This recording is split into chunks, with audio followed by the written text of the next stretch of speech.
This is Ruumi's guide to getting started with grazing management. In this guide, we'll be sharing tips and tricks to help you improve your profitability and resilience. In this video, we'll be looking at electric fencing. So electric fencing is a really useful tool for grazing management. And when we're talking about grazing management, what we're aiming to do is we're aiming to graze any given field within a week and ideally within 5 days.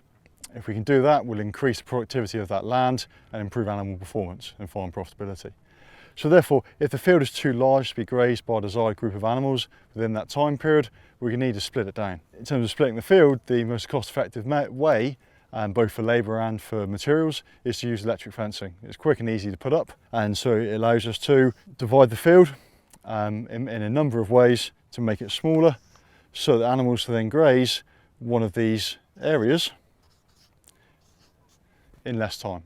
So there's two main components of an electric fence. They're the posts themselves, and they come in a variety of formats and range of materials, and then there's the wire. And generally for electric fencing, we're thinking about temporary electric fencing. We're thinking about flexible fences which we can erect and remove really quickly and easily. And so the wire in this case is normally a poly wire. It's a mixture of plastic polymers and steel wire, often stainless, and that's going to conduct the power, make the wire live, and ensure the animals stay away from the fence. When you're looking at materials, there's a wide range on the market, but focus not just about the cost of the product, but more about how easy it is to use, because you might be moving it regularly, and therefore it's worth considering the labour cost and how practical it is to use on a daily basis. So when we're erecting the fence, first of all we need to know where we're going to put it, and in the context here it may be that you're going to try and make your big field smaller.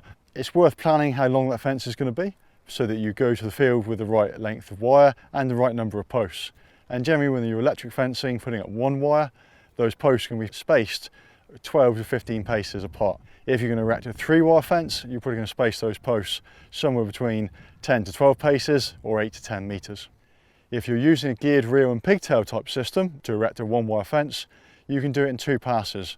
On the first pass, generally you're going to hook the reel on the fence, release the brake, and then pull the handle out, carrying the post with you, hook the handle on the far side, and then put the posts in as you walk back. If you're using an alternative system such as the Kiwi-Tech system, you can often erect the fence in a single pass, dispensing both the wire and the posts as you go. Generally we're looking for the fences to be in a straight line. It's the most efficient way to cross the field, but it doesn't matter. You can put bends and turns in the fence, as long as those bends and turns are supported either with a bracing post that comes in to support the main post, or sometimes it may be useful to drive in some small wooden posts in the field with an insulator to carry the load.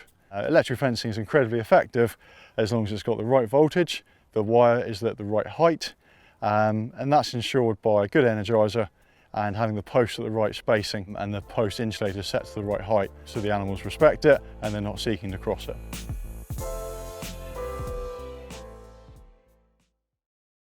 Improve your soil health and increase your farm's productivity. Get started with Ruumi today by clicking on the link in the description.